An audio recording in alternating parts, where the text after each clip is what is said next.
Most people think budgets fail because they lack discipline. But if you've ever made a budget, felt motivated for a week, and then quietly stopped checking the app because you already knew you went over, there's a good chance the problem wasn't you. It was the budget. You sit down one Sunday afternoon, spreadsheet open, categories organized, groceries, rent, savings, maybe even color-coded. And for a moment it feels amazing. Like you've finally become the kind of person who has money under control. Then 2 weeks later, food spending explodes.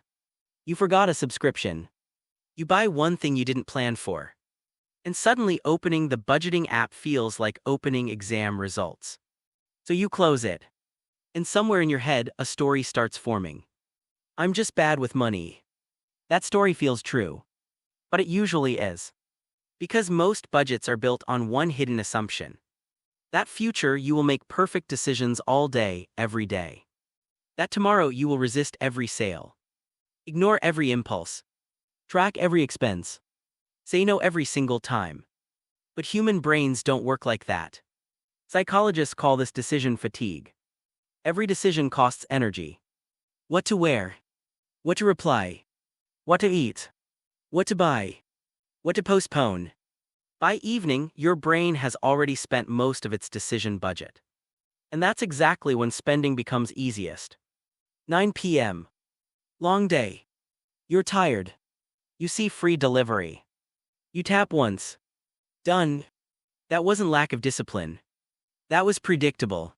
Which means something important.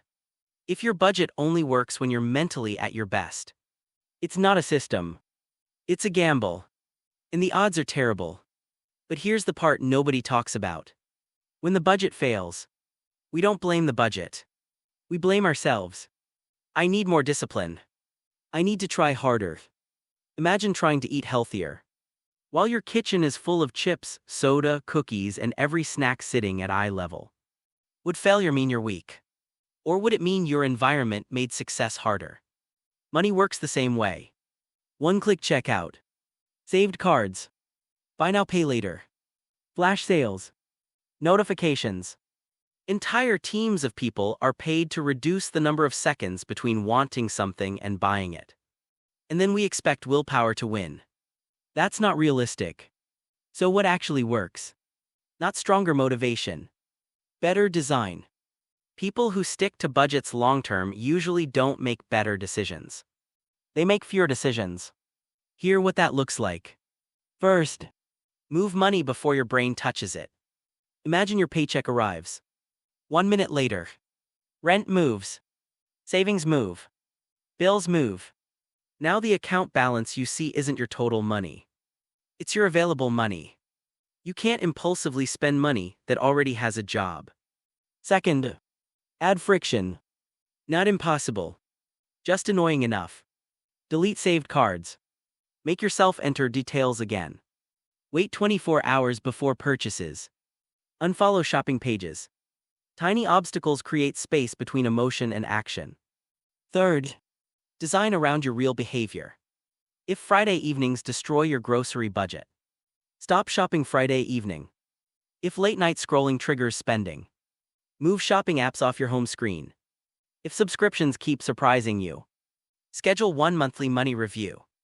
Stop asking, how do I become more disciplined? Start asking, what keeps causing this result? Because one question creates guilt. The other creates solutions. I have no discipline isn't actionable. I overspend when I shop hungry after work. That's actionable. You can build around reality. And that changes everything. Because budgeting stops becoming a personality test and starts becoming engineering. So if your budget has failed before, don't treat that as evidence you're bad with money. Treat it as data. Your system showed you where it broke. Now redesign it. And next time, don't build a budget that depends on becoming a different person. Build one that works for the person you already are. Subscribe because next time we're talking about why panic selling feels smart in the moment and why that feeling is exactly what makes investors lose money.